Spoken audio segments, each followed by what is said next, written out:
Good evening. Thank you for joining us at Hudson Institute. I'm Daniel Kochis, Senior Fellow in the Center on Europe and Eurasia. And today we're joined by two Senior Fellows also in the Center on Europe and Eurasia, but more importantly, two of the foremost experts on the ongoing Russian war against Ukraine. That is Luke Coffey and Dr. Kasapoğlu, who just in fact publishes a weekly Ukraine military situation report, which has been a timely resource for me and hopefully for some of you out there. This comes out every Wednesday, and I would encourage you all to subscribe to it. But today we have a couple fellows with sterling CVs, but in the interest of getting into the discussion, I want to dive right in. On Tuesday, Ukrainian forces began an offensive and crossed into the Kursk Oblast of the Russian Federation. Since that time, they've made rapid advancements. Some estimates have them controlling 430 square kilometers of Kursk. That's an area over 7 times the size of Manhattan Island. So, Luke, if I could start with you, can you set the stage for us, maybe taking a step back? What can you tell us about this offensive broadly? Why did Ukraine launch it into Kursk specifically, and why now? Thanks, Dan. Well, that's a very good question to start us off. I'm sure observers of the war in Ukraine have noticed in the past that Ukrainian forces, or I should say forces aligned with Ukraine, have conducted raids and skirmishes across the state border from Ukraine inside the Russian Federation. In the past, these have normally been, soldiers from the Free Russian Legion, so Russians who are anti-Putin and supporting Ukraine.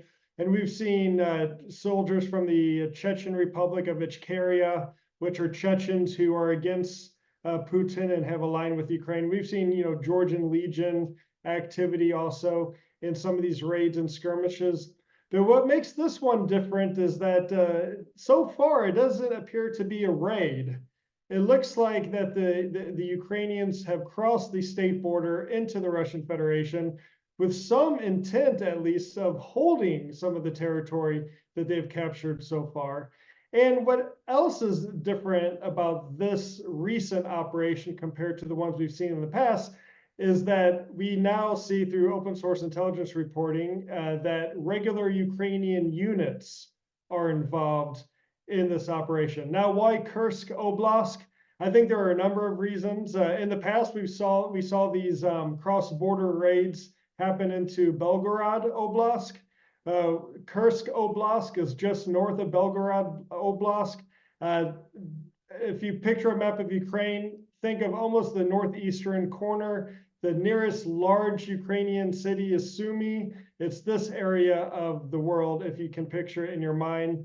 And Kursk Oblast has, in the 18th century, became a region where there was a lot of Ukrainians moving to. And as a result, over the centuries and the decades, there is an established Ukrainian identity there, culture, language. Now, of course, as the years have gone by, and especially with a lot of the Soviet Union's mass deportations and movement of peoples, the ethnic Ukrainian population has declined in recent years in what is now Kursk Oblast in the Russian Federation. But there's no doubt in my mind that your average Ukrainian watching this play out on the news they see some sort of sentimental or even emotional or even cultural attachment to what the Ukrainian soldiers are doing in Kursk Oblast.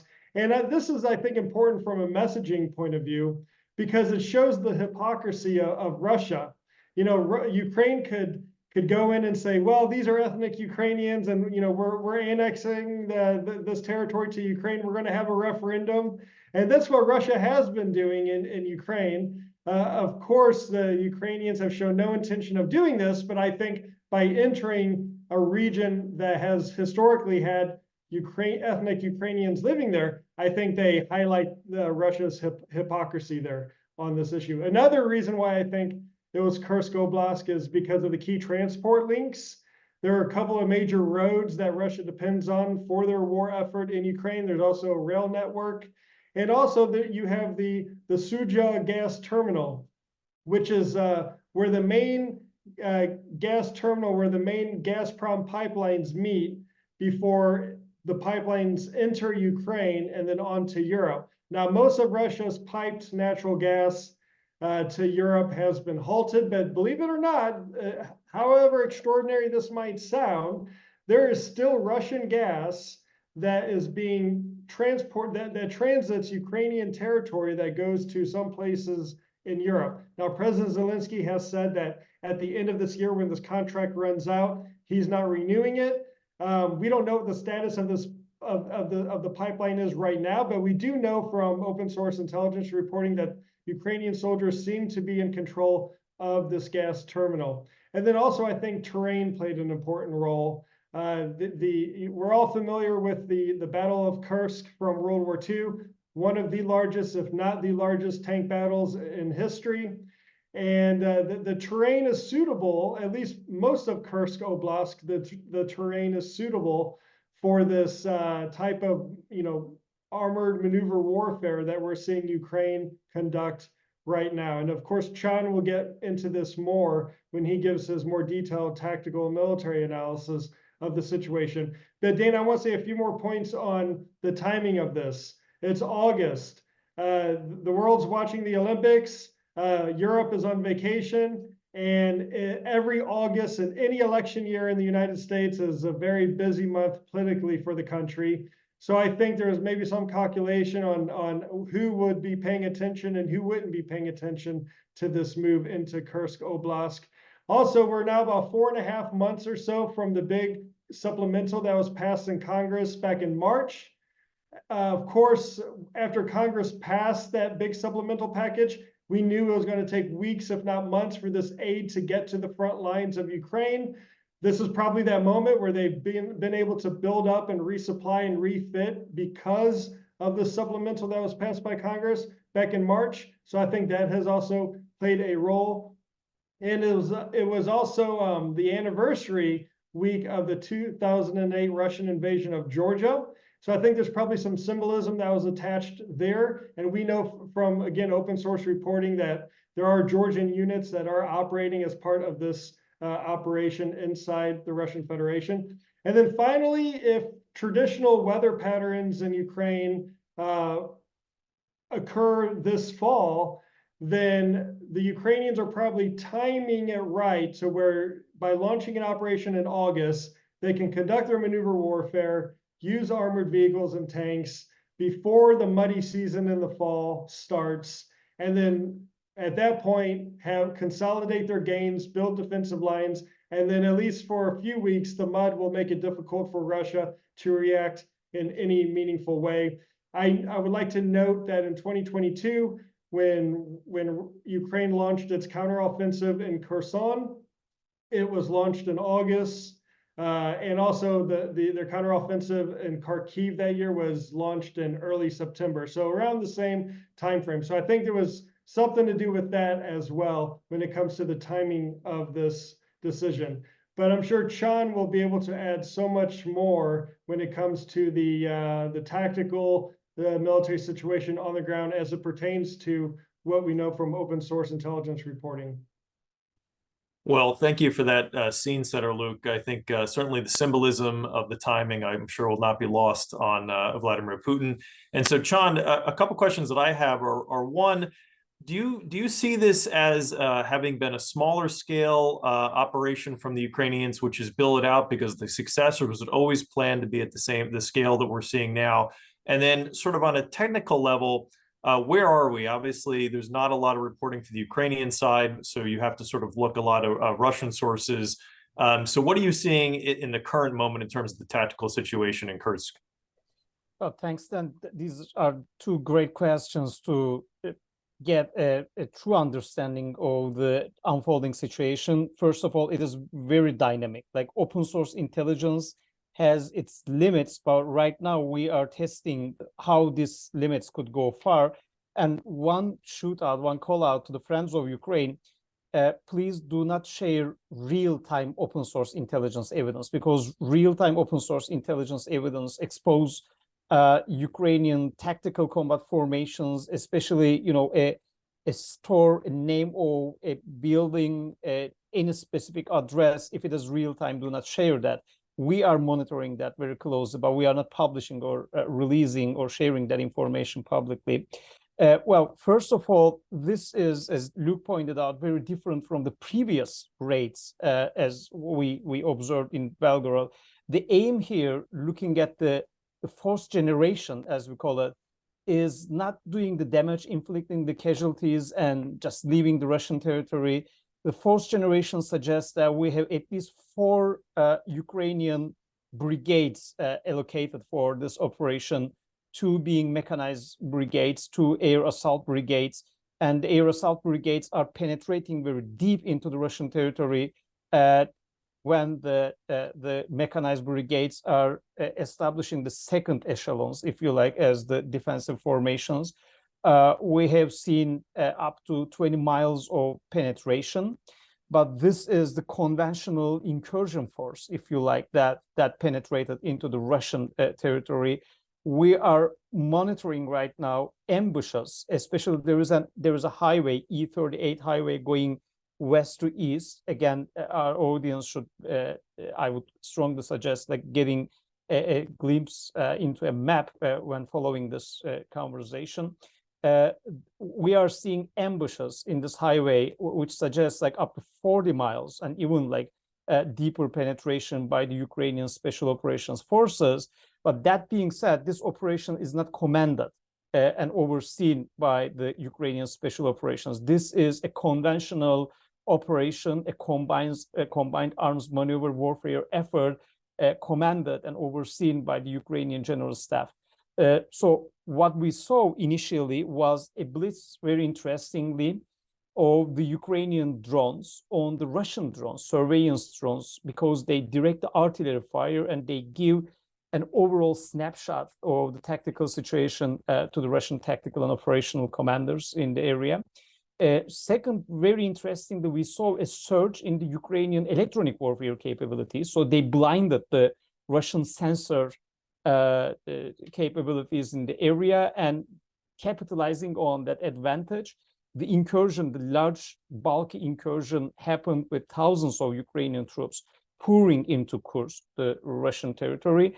And this opening stage is more or less akin to the opening stages by the Egyptian Arab Army of the 1973 war, when the Egyptian Arab Army combat formations, because they couldn't have air superiority over the Israeli Defense Forces, they were moving in a limited fashion under the air defense umbrella. We are seeing that the Ukrainian combat formations, except for the Special Operations Forces that went deep into the Russian the convoys pathways and reinforcements pathways, we are seeing that the Ukrainian combat formations, the bulk of the incursion, is well within the air defense and electronic warfare umbrella right now.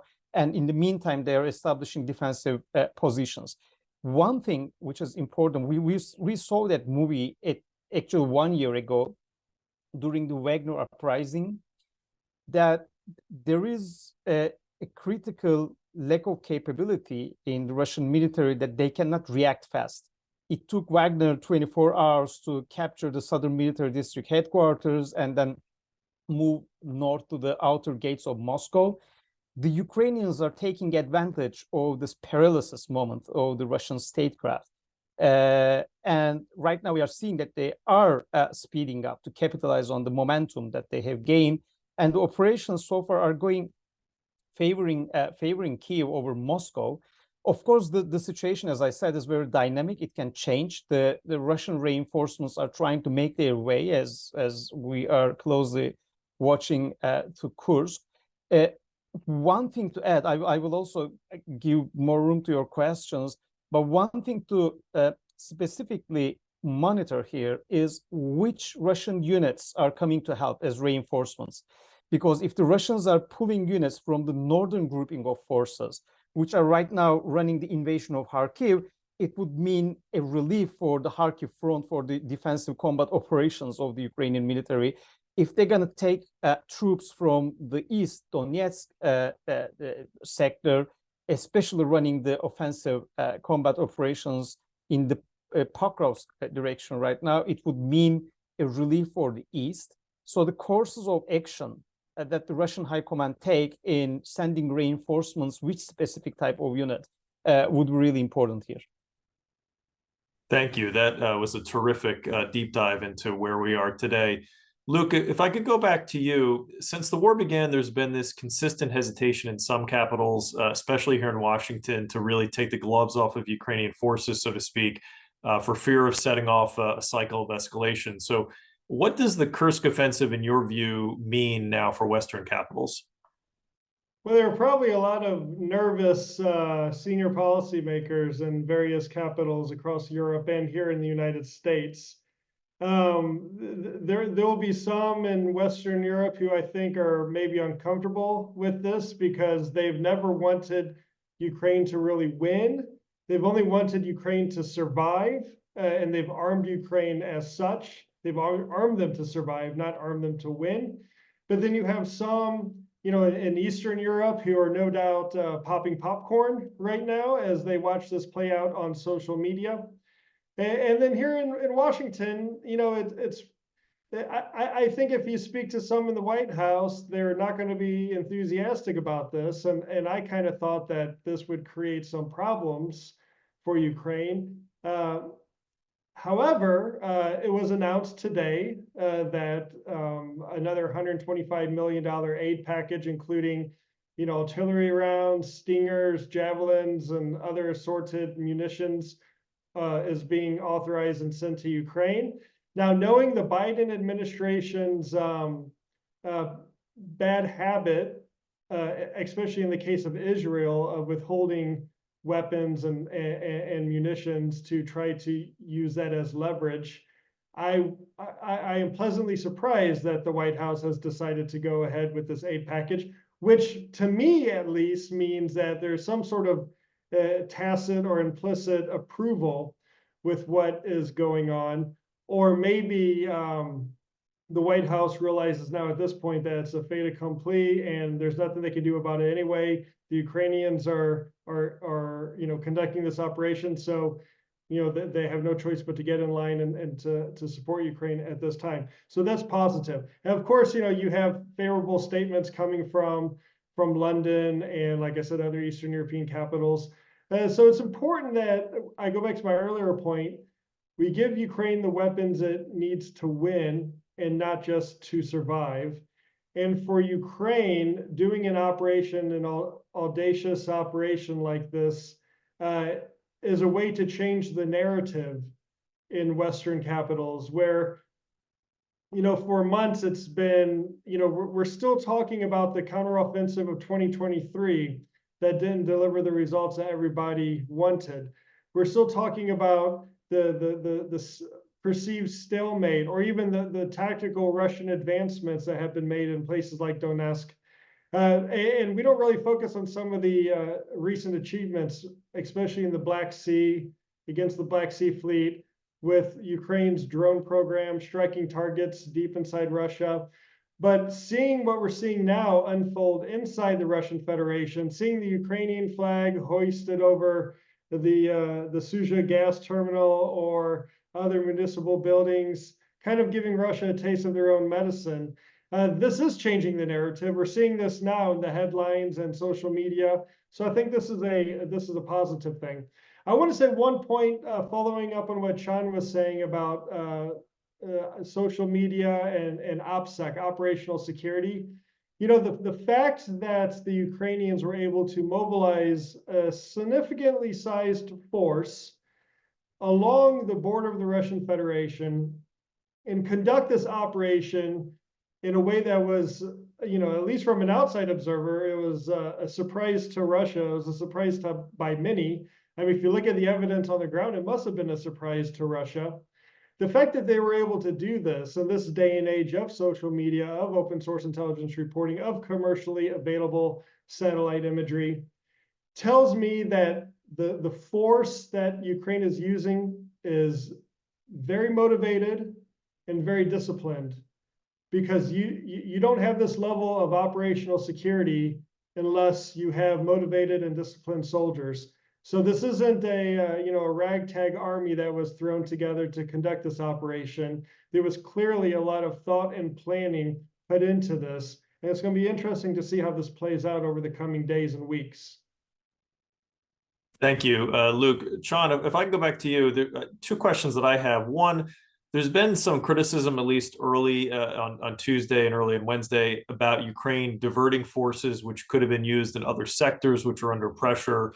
Offensive units tend to take more casualties than defensive ones. So do you think that this could end up being a Pyrrhic victory for Ukraine, or how do you see that? And then the other question I have is regarding some sources talking about another Ukrainian buildup around Belgorod and potential second offensive in that direction. And how do you see that? Well, first of all, that's a trade-off, and that's a risk that Ukraine has to take at the political military level, I believe. Why I'm pronouncedly using the political military and just underlining the political part.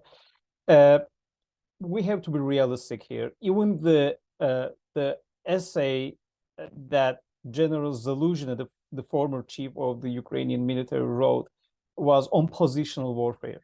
Right now, what we are seeing from a technical military standpoint is that the battlefield geometry is very static.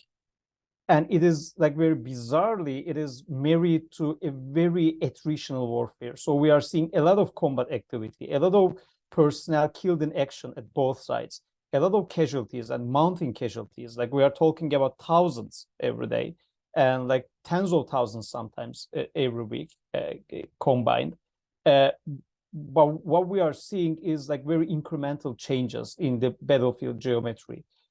Given these circumstances, even though I have and proud the Hudson Institute has a very pro-Ukrainian stance, it might be unrealistic to assume that if the military aid goes as it is, as Luke suggested, if we do not start arming Ukraine to win this war, but if we arm Ukraine to avoid a catastrophic collapse, when the music stops, it won't be possible for the Ukrainian military to recapture all the invaded territory. So what I suggest from a political military perspective, with a pronounced emphasis on the political side, is that when this music stops, Ukraine should also be seizing Russian territory as a diplomatic leverage when it comes to the negotiations. So it shouldn't be, Ukraine, you have to make Kiev, Zelensky government, you have to make territorial concessions to have peace. It should be both Moscow and Kiev talking about territory and territorial exchange, and Ukraine, when the music stops, Ukraine should hold Russian territory, not to invade it permanently, but as political leverage. So I think if there was one shot, especially ahead of the American elections, and given the prospects that there could be a new administration, a Republican administration, and that Republican administration under President Trump could force a diplomatic solution to this problem, I think Ukraine needs that leverage in its back pocket, like holding some Russian territory. It doesn't matter the proportion, it doesn't matter how big it is, like some Russian territory. So that is a risk to be taken. And like as long as you can catch the Russians off guard, that risk is worth it, I think. And it is paying off. Although we are in the baby steps of that incursion, I think it is paying off. The second part of that question is the military risk. And if you openly, bluntly ask me if the situation in the east and the north is pressing, especially in the east, the Pokrovsk direction, are the Ukrainian lines of defenses facing a risk of collapsing? Unfortunately, I would say yes. We are seeing a surge in the Russian force generation there. The Russians are bringing new manpower to the battleground. And the Kremlin seems to be politically immune to mounting casualties of the Russian combat formations. Like thousands of Russian servicemen dead on the Ukrainian battleground means almost nothing to President Putin and the KGB hailing clan around him.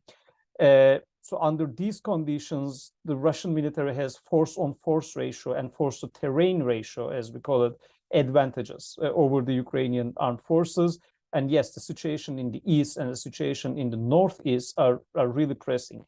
But again, like politically, I think that was a risk that the Ukrainian armed forces had to take very carefully. capitalizing on the surprise factor, and it is going well. Second, and related to that, like here is an article that the Western academia will never publish, and I will never read. The Russians provoked Ukraine by bringing the Iranian Revolutionary Guards to the Ukrainian borders. And this is why they cornered the Zelensky government to launch the invasion into the Russian territory. And if we want to avoid a global scale war between great powers, Moscow has to make territorial concessions. Okay, so I think Kyiv knows this double standard. This is not something that I'm going to read from the Western academia or Western diplomacy nowadays. And I think knowing those double standards and knowing that like they are not only battling the Ukrainian military, but also restrictions on military assistance, you know, dragging feet about getting one type of main battle tank like for 1 year in Berlin, the defense diplomacy for Leopard 2 tanks, for attack MS, for the F-16s. And then even when they get it, the restrictions on the operational use, this is an uphill battle to fight. And I think offensive operations going unorthodox like this was the only way that they can pull it off. But is there a risk? Yes, definitely there is a risk. These lines of defenses of the Ukrainian Armed Forces are facing a real threat in the east and in the northeast. Definitely. A couple of final questions, maybe, John, if I could stay with you. Russia, as you mentioned early on, is rushing reinforcements to the region, potentially some mercenary reinforcements as well. So do you see Ukraine is having sort of a natural objective to stop and dig in to fortify? How do you see this playing out potentially over the next few days and a week? They have to. There are certain trends that we have to be very careful about when analyzing the situation. First of all, as to combat formations, we are talking about two categorically different Ukrainian brigades operating in the area: mechanized formations and the air assault brigades. Air assault brigades are like literally raging pit bulls. They penetrate deep and very fast into the adversaries like second and third echelons. And whenever they face a defensive position, which is robust and tough, they do not spend time on that. They just like work their way around because their objective is to go deeper and deeper and deeper. It is the mechanized formations. They are more stronger, rough, tough, but slower. They go and fill the gap in as the second echelon and the third echelon of the offensive.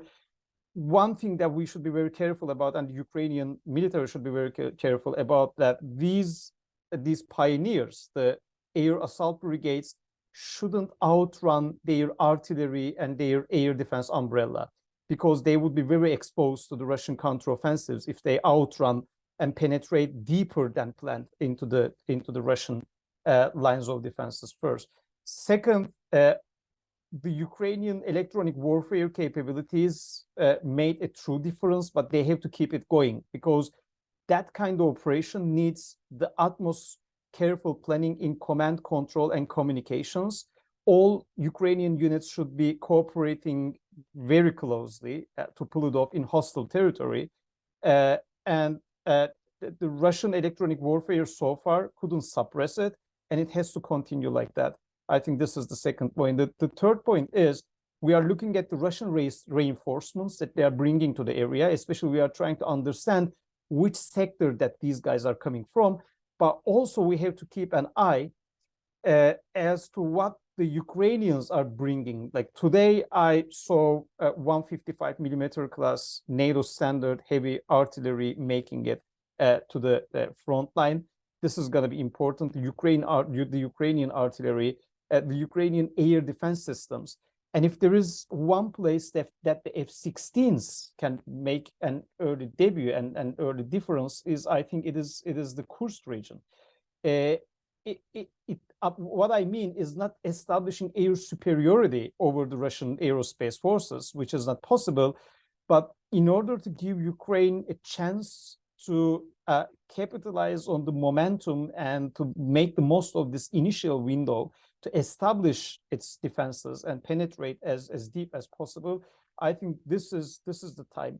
One last thing, before just like wrapping it up and give the stage to Luke, if there is one moment that the Ukrainian military needs to conduct deep strikes into the Russian assembly areas, because the Russians definitely going to counterattack.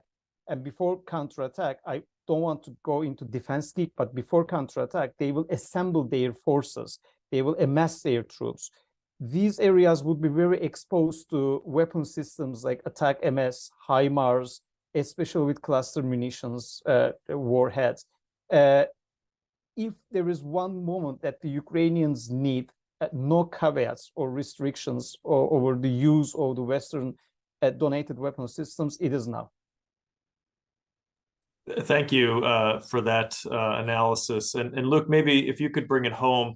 Today, President Zelensky talked about, said that Russia brought the war to our land and should feel what it has done.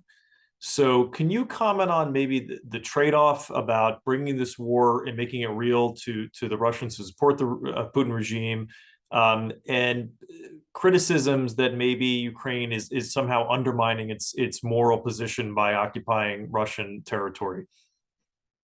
Yeah, so this is why it's important that the Ukrainians are doing such a move as entering the Russian Federation and, you know, seemingly taking control of Russian territory.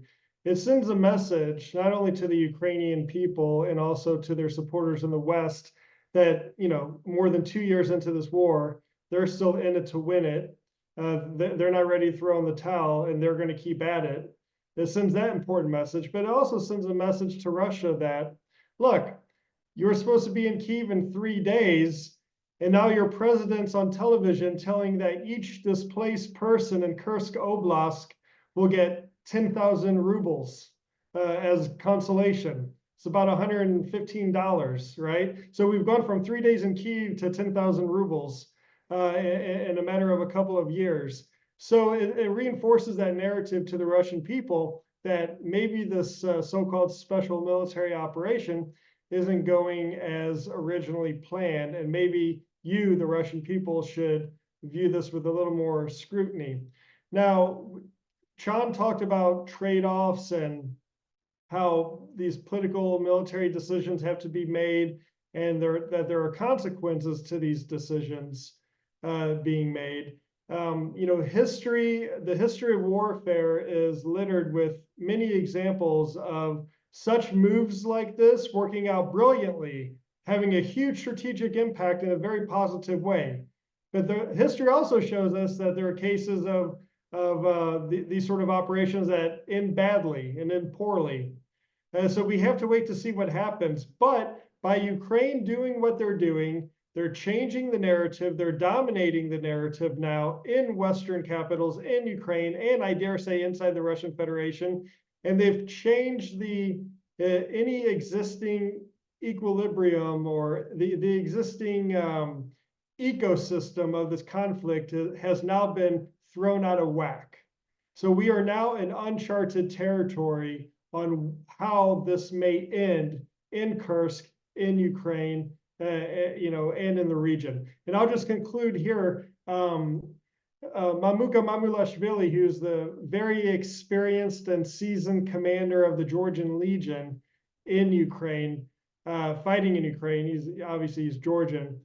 He once tweeted about 1.5 years ago, I'll never forget it. He said that Russia's war in Ukraine will someday end inside the Russian Federation. And I think that was quite telling at that time, that he knew what needed to be done. People, you know, people who follow this closely, they understand what needs to be done. President Zelensky knows what needs to be done. We just need our leadership here in the West to enable the Ukrainians to do what they need to do. The last few days have certainly shaken the strategic picture in Eastern Ukraine. So Luke Coffey, Can Kasapoğlu, thank you both very much for your analysis. Thank you for everyone for listening in today. You can follow their work at hudson.org. I encourage you to follow and subscribe to Chan's Ukraine military situation report, which comes out weekly, as well as Luke's frequent writings on the situation going on in Ukraine. So thank you. And with that, I look forward to being with you all again soon.